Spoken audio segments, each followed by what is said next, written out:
Welcome to another episode of Core Discussions. My name's Legacy. And I'm Max. I'm Bobby. I'm Jay. All right. I just got one question for you. Are you ready? No! I said, are you ready? To do I have what? no idea. To discuss SummerSlam. The biggest party of the summer just happened, and we are here to review it, to discuss all the twists, the turns, everything that happened. Was it a great SummerSlam? Was it a horrible one? Could AEW have done it better? Okay, let's just stop kidding. Yeah, let's come on now. Joke's over. Come on. Be serious. We're going to hit it. We're ready. Gentlemen, let's get right into it. Let's get into my girl keeping the revenge tour going. We're going to take everything from her title, her man. You know, we got it all. It was Liv Morgan defeating Rhea Ripley by pinfall for the Women's World Championship. She was retaining. All right. And that match was 15 minutes, 55 seconds, according to Wikipedia. Yeah, you forgot to mention how your girl won. Because that, as Michael Cole said, Dominic, you sorry two-timing son of a bitch! No, I'm here for it. I stand this relationship. He made the right choice. You made the right choice, Dirty Dom. I'm right there with you. You made the right choice. I would have done the same thing. Look, he can just be a kid, eat all the chicken nuggets he wants. Rhea was just trying to make him a man. He just wants to be a little child. That's all he is. There's nothing childish about a lifetime supply of nuggets and Liv Morgan. Yeah. she was buying them PlayStations and all sorts of, she was hooking them up. Yeah, PS5 nuggets and Liv Morgan. Can life get any better? Yeah. I got Rhea Ripley. I just want to point out that Rhea had to beat him into submission. Liv Morgan was nice to him. I got a question. When did Dirty Dom finally beat Ray? Was it with Rhea? Oh, no, she never helped with that. She never helped him beat his deadbeat dad. It was with Liv Morgan. She was trying to make him a man. She was trying to make him a man. Clearly failed. Liv Morgan helped him beat that deadbeat of a father. And then also got his boys tag team, not even a chance at the tag team, helped them win. Where was Rhea during this? Oh yeah, out injured. She didn't help them after they lost the titles. She didn't do anything. I am not here for this villainy arc. He made the right choice. He saw who was being nicer to her. This is what's wrong with society these days. I can't believe you said so much, and yet you were so wrong. Yep. This is a tragedy on all fronts. Rhea was battling through the separated shoulder. Did you see how bad that was separated? Did you see? We had to beat it back in, and we were about to win the match. Yeah, and guess what? We went for that shoulder. We saw weakness. Ba ba ba. We went for it. You want the title? You're gonna have to rip it from our cold dead hands. All right. So, but actually, good stuff going. We knew the turn was coming. We knew that Dominic was gonna turn on her. They had been teasing it. We just knew something was going to happen. I mean, they did it nice at first, where Rhea was about to hit Liv with a chair, but Dominic grabs a chair because if Rhea hit Liv, Rhea would have been disqualified. So it was kind of like they were even saying Dominic being the voice of reason, he's trying to help her out. And then once again, he slides that chair in the middle and then, hit the oblivion and then turned around and Dominic picked us back up. And what a gentleman, picked up the title, handed it to her nicely. What a lucky man. This man, I don't know, he's winning at life. Can we really talk about the true winner of this feud is Dominic Mysterio? Can we talk about that? He's having a good time, I bet. He's a very happy man. Look, and if you thought people had Dominic Mysterio before, that he's going to have nuclear heat now. But Dominic, I will not be one of them. I will not be one of them booing you. I can't hate, man. I can't hate. But how do we feel about the actual match? I think it told a good story having Rhea with the separated shoulder, and then Liv Morgan, of course, would attack that. And so it makes it believable that Liv Morgan could, have long moments where she dominated the match, because under normal circumstances, you're probably not going to buy that. No, very much so. I mean, that's something we talked about, that we've complained about, that people will be injured and nobody goes after it. Like, they used to do that all the time, but then WWE stopped doing that for a while. And now they've gotten back to doing that of like, if you're wrestling somebody, they got a weakness. You're going for that weakness, all right? And I thought Rhea's selling in the match was pretty good. I think she's actually one of the better. Yeah, she's always a good seller. Yeah, she made it seem like you could believe it. Like, we knew it wasn't actually separated, but she was making it so you could be like, maybe. No, like I said, what it says, because obviously like really to be a top woman babyface, and having her get screwed, not just by Liv, but by her ex-lover Dom, to make her eventual title win that much sweeter. The way they're doing this, she's going to be a huge star, probably the most popular diva on the roster by far. I mean, you would like to be over if you were one of the men like that. That's how high she is right now. And when she eventually gets her hands on Dom, that place is going to explode. Yeah, she's going to whoop that ass. Whoop that ass, Philip. You can beat up Dom. She ain't touching Liv, all right? Oh, we got that title for Liv, too. No, The y'all ain't. revenge tour has commenced, all right? You took our shoulder out, we took your shoulder, and we took your man. Your shoulder, your man, and Keep your 'em. title. We coming. The revenge tour is here, all right? We told you we coming for everything. We ready.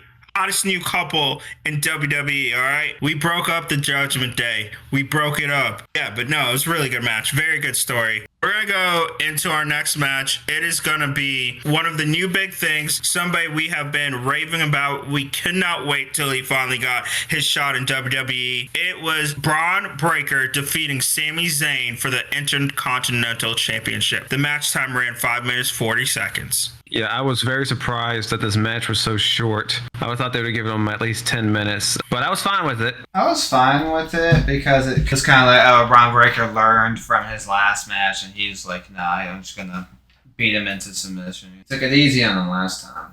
Not this time. Yeah, sure didn't. I'm glad they made the switch here. I know it was probably hard for them to do that since Sami Zayn broke the record, but this was the right moment to end his reign here because Braun Breaker, we need to go ahead and strap a rocket to him. Like I said, it made sense for him to lose last time. He wanted him to win in the big pay-per-view. Give Braun Breaker right now the time to win the title. And because Sami Zayn, you can throw in, maybe you want him to have, put him in the main event, put him other places like He could be a SmackDown to help the original Bloodline. Yeah, I think it is because this frees him up. So now he can be part of that story because they got to build that up because that's in November. So yeah, they got to build it up for a few months because it's not going to be all going to join up right away. They're going to have to I don't know, I can't trust you. You know, they got to build that up. That's a long story. Sammy won't join until Jay joins. But yeah, so I think, this is the right moment. Sami Zayn moves on to the Bloodline story, which is a story you want to be in. That's the top story. And then now Braun Breaker can move on. He'd have a few good feuds with Sheamus, I could see. That him and Ludwig were having some good matches. You could always do him and Dragunov. So there's a lot of him and Braun Strowman. You got a lot of ways to do it. all right.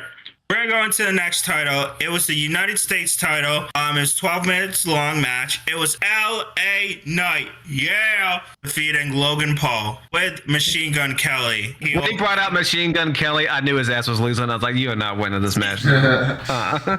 But this is another one where this is the right time to make the switch. Logan Paul has had the belt for a while. He's only had a couple of defenses. And I feel like you had to have LA Knight win here because otherwise, if you don't give him some run with the title, people are going to start losing interest, I think. Like, man, they're just never going to push this guy. Yeah, and also, like we said before, if you want to see how his run would go with a bigger title, you give him a smaller title. Still a good title. And then we can build up for later, maybe next year or after WrestleMania or something, he can then have a run with the top title. Well, I think WWE's done a good job right now of building the United States title because for a long time, this is a title. If they had the U.S. title match, you're like, I don't care. The belt means nothing. But I think in the past 2 or 3 years, they've done a really good job building it. So now it actually means something to have this title. Very true. Logan Paul probably wants to step away for a little bit because, he was here from WrestleMania to SummerSlam. He's probably going to step away for a while. So let's keep the U.S. title with somebody who's going to be there.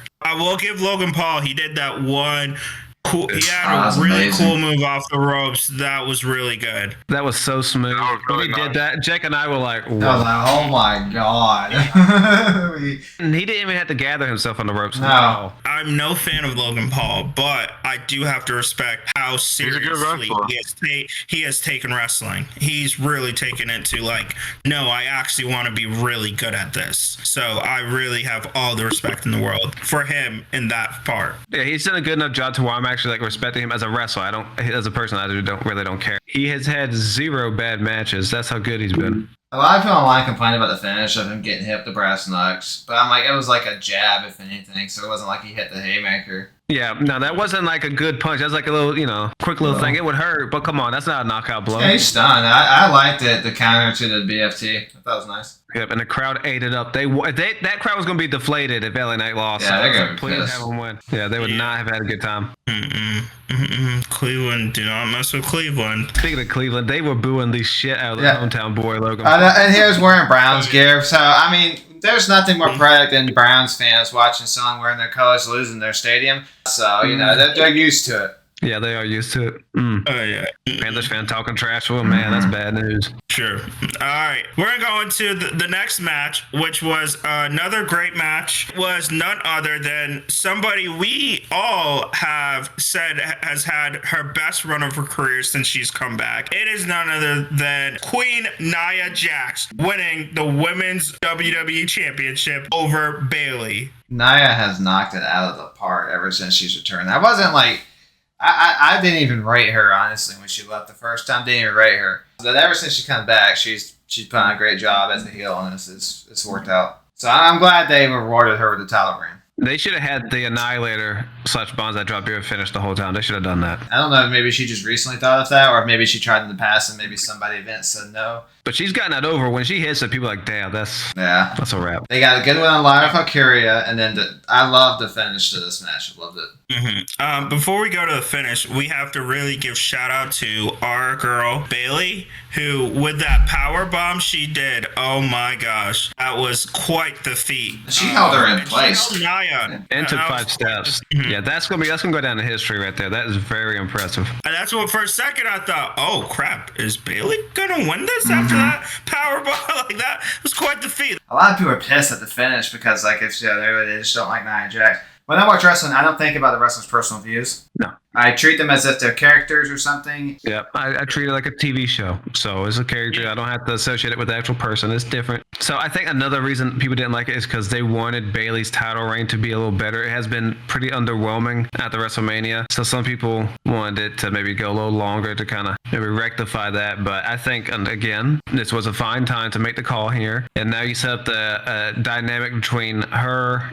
and Tiffany, because Tiffany has the briefcase. Is she going to cash it in on Nia? She was glancing at the title when Nia was holding it up. And Nia was the one who bought her that pink briefcase and the strap, so... I did like that Tiffany and Nia, they planned her coming out to fake cash in to distract Bayley, so I thought that was nice. Yeah, we don't have to do this thing. Is she going to cash it right now? They're going to work it a little bit. Eventually, we'll get there. Another thing they could do, if you bring Charlotte Flair back, Queen versus Queen. Ooh, that would be interesting. She beats Charlotte, but that's where the beef starts with Tiffany, because you're going to give it a second before... Tiffany and Charlotte sounds like a Mania match. Yeah, I agree. I think Nia Jax beating Charlotte, if that did happen, I think that should be made.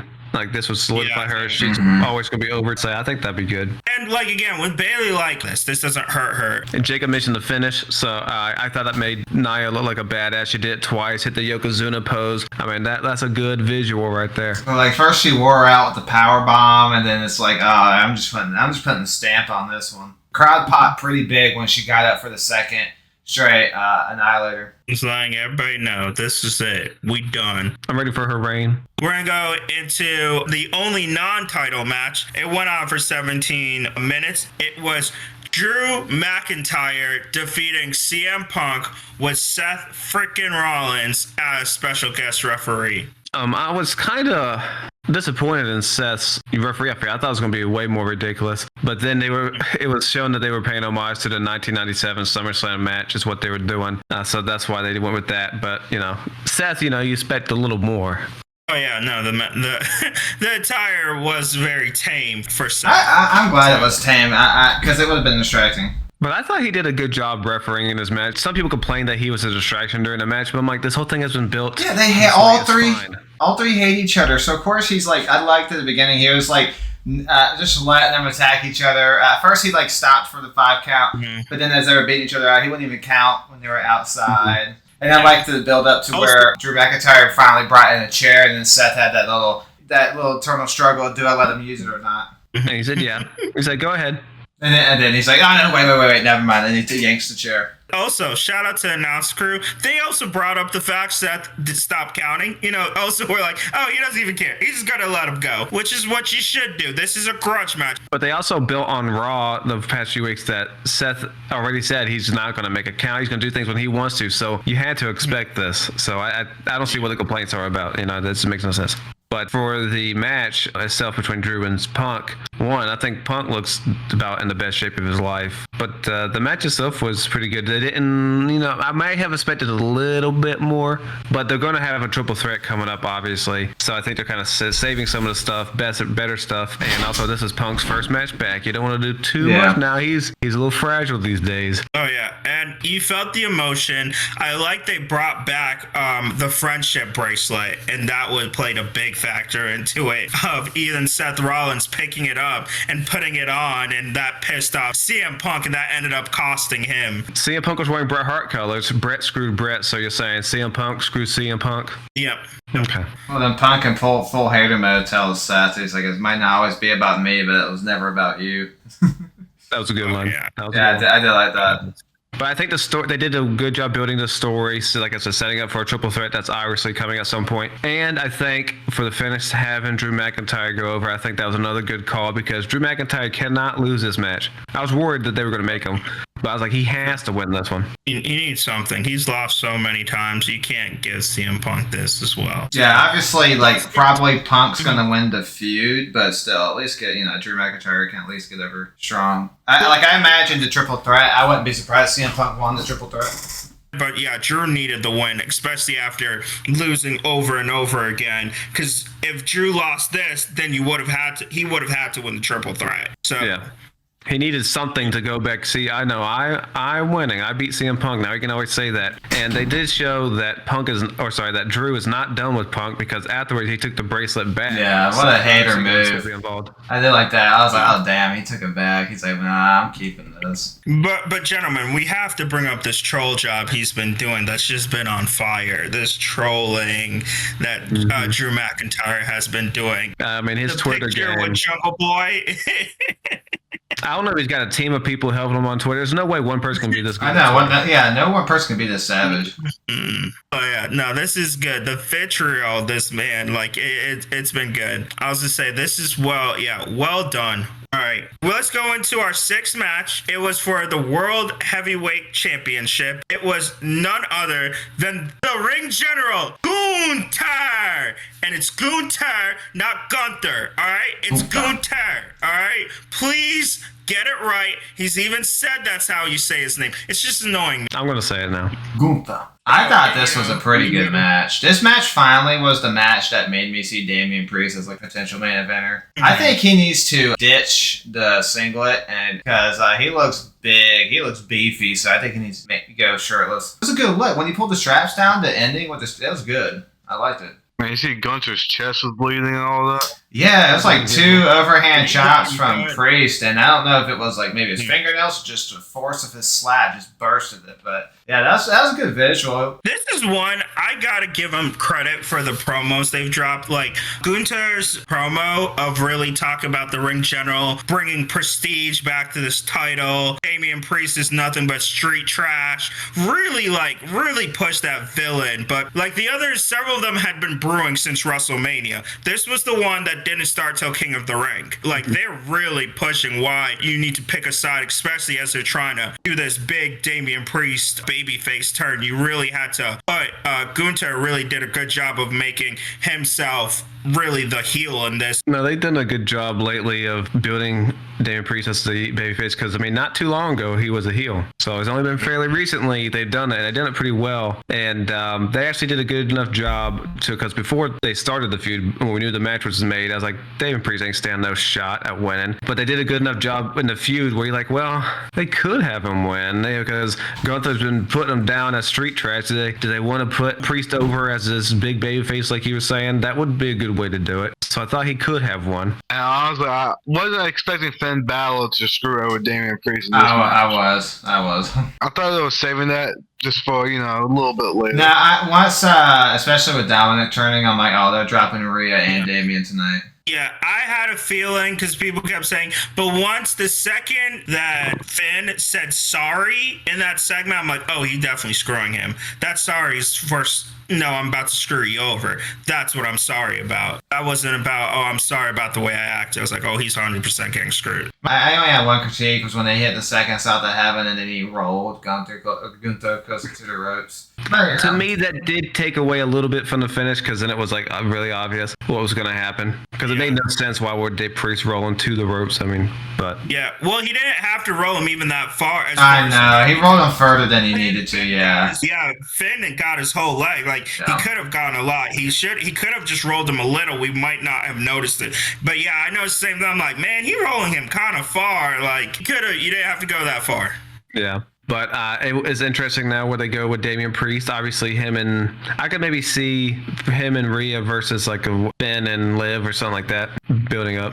Oh yeah, because with Bad Blood coming, they definitely all are gonna have this bad blood. They could do Rhea and Liv Hell in a Cell. They could do that. That would be good. Because this is shaping up to be a blood feud. Mm-hmm. Another thing we got to go back to, maybe Damian shouldn't have been mean to R-Truth. R-Truth wouldn't have done that to him. He was friends with him. Mm-hmm. Look what happens. You reap what you sow. I like the finish to this match too, because after Finn pulled the leg, Damian basically let his rage consume him in his quest to get Finn Balor that caused him to get choked out. I did like that he powered out of it the first time, and the fans got really into it when he powered out. And then again, he went to choke Finn. That's when he got hit with the power bomb and he got choked out. I also like how he used the Jumbotron to see what Finn did. He's like, oh, really? I'm finally glad they're letting wrestlers look at the Tron. I'm like, it's right there, man. They're going to see it. Use it. It's a Vince thing. Had to be. I think so. So, well done. Well, I think you got you're coming out of this with a great story. And now also Gunther, who's going to challenge him next. We're now looking for that next opponent. So, lots of places we can go with this. All right, we're going to go into the main event of the night. It was, once again, Bloodline Rules. It was D3's boy, Cody Rhodes, the American Nightmare, defeating this fake tribal chief, Solo Sikoa. Phony, fake, not my tribal chief. Nope. Not mine either. I'm glad you all were rooting for the main man, Cody Rhodes. The enemy of my enemy is my friend, okay? I like that, the talk with Arn Anderson. I'm glad they brought him in. I'm glad we didn't have to bring out the Glock. Yeah. Glad we didn't have to do that. No Glock Anderson. No, we saw Pharaoh's last tour duty. Mm-hmm. Yeah, 13 years old. That's unfortunately a bit, too old to be doing that. And then we brought back the nice skeleton mask. A lot of people like that. So that was pretty good. And the match went 29 minutes, 10 seconds. I did think that was a little long because some parts in the match you knew, like in the beginning and middle, nothing's going to happen because we all knew the big dog, Roman Reigns, was going to be there. The real tribal chief, original tribal chief was going to be there. So that did make the beginning and middle portions kind of maybe drag because you're like, I know nothing's going to happen until he comes out. I saw some people try to say on Twitter, he had no pop. There's not a big pop for him. For Cody?